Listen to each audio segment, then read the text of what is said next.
Buenos días a todos y bienvenidos a esta conferencia de clausura de la segunda sesión del Congreso de Economía Austríaca.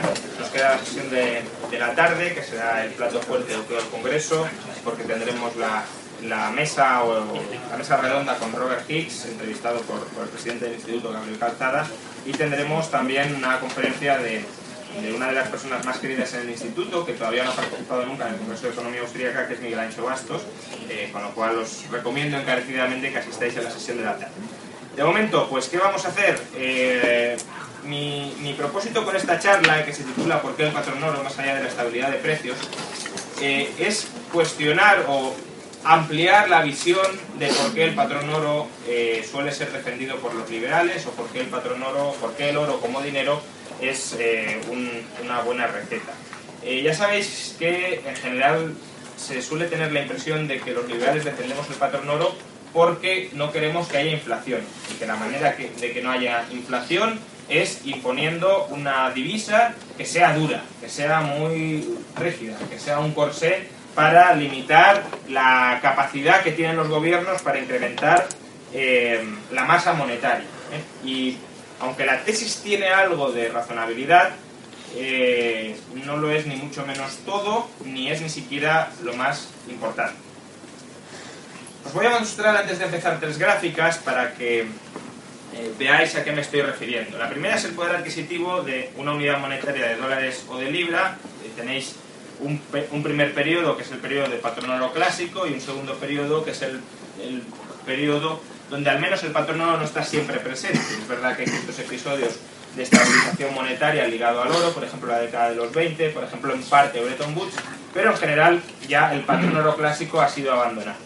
Y claramente veis que la estabilidad del poder adquisitivo de una unidad monetaria de dólares o de libras es, valga la redundancia, mucho más estable en el primer periodo, hasta 1914, que en el segundo.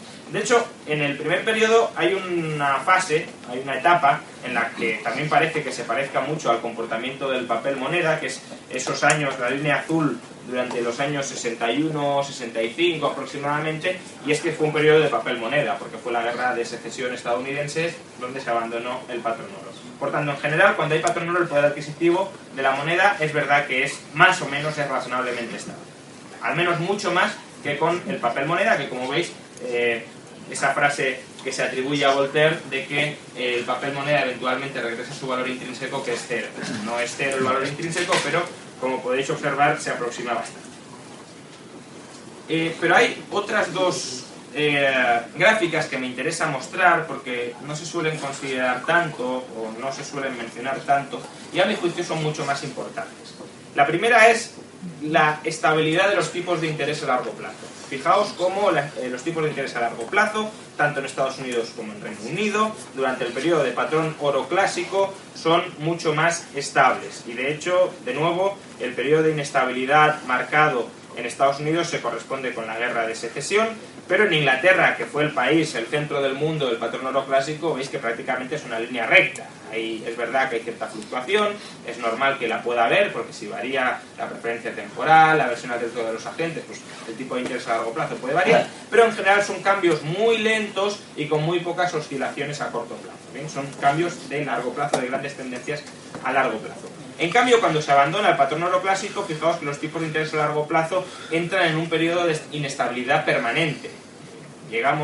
Vamos a tipos de interés a largo plazo más bajos que en cualquier otro periodo histórico, que ahora mismo los tenemos, por ejemplo, pero también a los más altos de cualquier otro periodo histórico, como años 70 y 80. Por tanto, la inestabilidad de los tipos de interés a largo plazo es una constante, y explicaremos por qué. ¿Son reales o nominales? Nominales.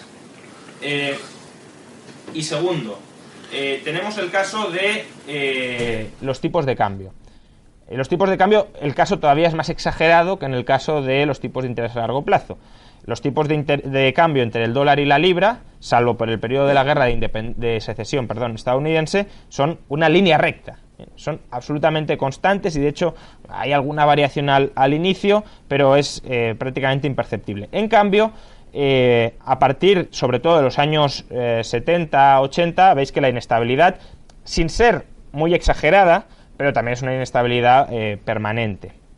Bien, entonces, al final lo que estamos viendo es que patrón oro sirve para regular 3 tipos de cosas: precios, tipos de interés y tipos de cambio. Al final todos son precios, porque el tipo de cambio es el precio de una divisa con respecto a otra, y el tipo de interés es el precio, pues, si lo queréis, del tiempo, del riesgo y de la liquidez. Pero se suele pensar solo en el precio de los bienes de consumo, como lo más importante que regula el patrón oro, ¿no? Y de hecho, la visión más extendida de por qué el patrón oro es útil, es valioso, es recomendable, es lo que podríamos llamar, lo que por ejemplo el profesor Antal-Fekete ha llamado la teoría negativa sobre el patrón oro. Es decir, el patrón oro es necesario por lo que impide hacer, por lo que restringe hacer. El patrón oro es una camisa de fuerza porque, entre otras cosas, impide o limita el crecimiento de la oferta monetaria. Y al limitar la oferta monetaria, garantiza la estabilidad de precios o una ligera deflación. Ayer tuvimos, de hecho, este debate con Bitcoin. Bitcoin, algunos decían, es buena porque está limitada a 21 millones de unidades, y eso garantiza que no vaya a haber inflación y que incluso se pueda programar una cierta deflación. También, al limitar la oferta monetaria, se impide la sobreexpansión del crédito bancario. Si tú no puedes crear dinero de la nada.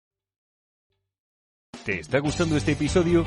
Hazte fan desde el botón Apoyar del podcast de Nivos.